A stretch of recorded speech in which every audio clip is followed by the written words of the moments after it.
Om Swastiastu. Jadi pada kesempatan hari ini kita akan bahas mengenai model pembelajaran berbasis proyek. Adapun sub-sub yang akan kita bahas pada model pembelajaran berbasis proyek ini, yang pertama yaitu konsep, prinsip, dan juga karakteristik model pembelajaran berbasis proyek. Yang kedua yaitu sintak pembelajaran berbasis proyek. Baik, yang pertama kita akan bahas mengenai konsep, prinsip, dan juga karakteristik model pembelajaran berbasis proyek.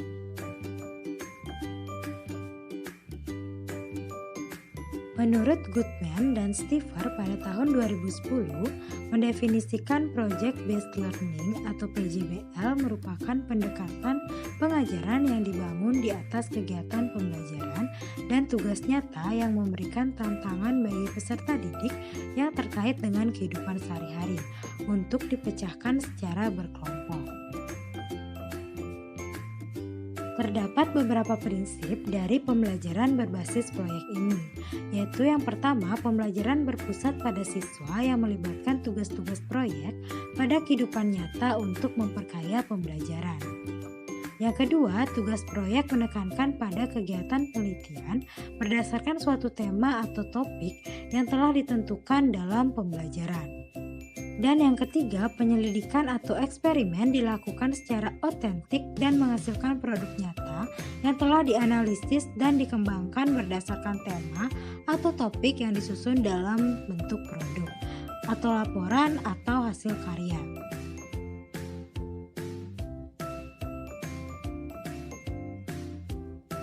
Selanjutnya ada karakteristik pembelajaran berbasis proyek, di mana dikemukakan oleh Global Schoolnet pada tahun 2002 yang dikutip dalam Nur Rahman.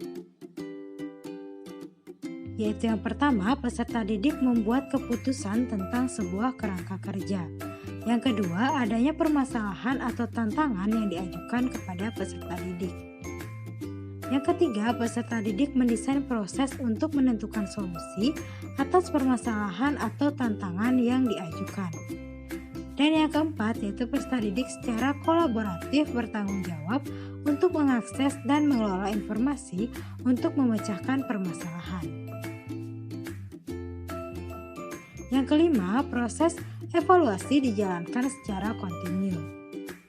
Yang keenam, peserta didik secara berkala melakukan refleksi atas aktivitas yang sudah dijalankan.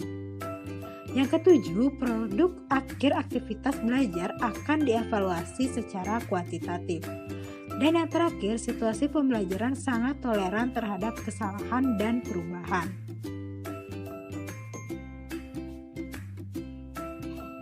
Kemudian yang kedua, kita akan bahas mengenai sintak pembelajaran berbasis proyek.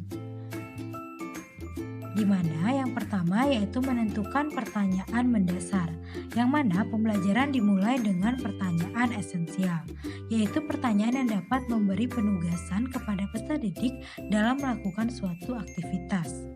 Yang kedua yaitu mendesain perencanaan proyek, di mana perencanaan dilakukan secara kolaboratif antara guru dan peserta didik. Dengan demikian, peserta didik diharapkan akan merasa memiliki atas proyek tersebut. Yang ketiga yaitu menyusun jadwal, yang mana guru dan peserta didik secara kolaboratif menyusun jadwal aktivitas dalam menyelesaikan proyek. Yang keempat yaitu memonitor peserta didik dan kemajuan proyek, di mana guru bertanggung jawab untuk melakukan monitor terhadap aktivitas peserta didik selama menyelesaikan proyek. Yang kelima yaitu menguji hasil, di mana penilaian dilakukan untuk membantu guru dalam mengukur ketercapaian standar dan juga umpan balik tentang tingkat pemahaman yang sudah dicapai peserta didik. Dan yang terakhir yaitu mengevaluasi pengalaman, di mana pada akhir pembelajaran guru dan peserta didik melakukan refleksi terhadap aktivitas dan hasil proyek yang sudah dijalankan. Demikian yang bisa saya sampaikan. Jika ada salah kata, saya mohon maaf dan saya ucapkan terima kasih.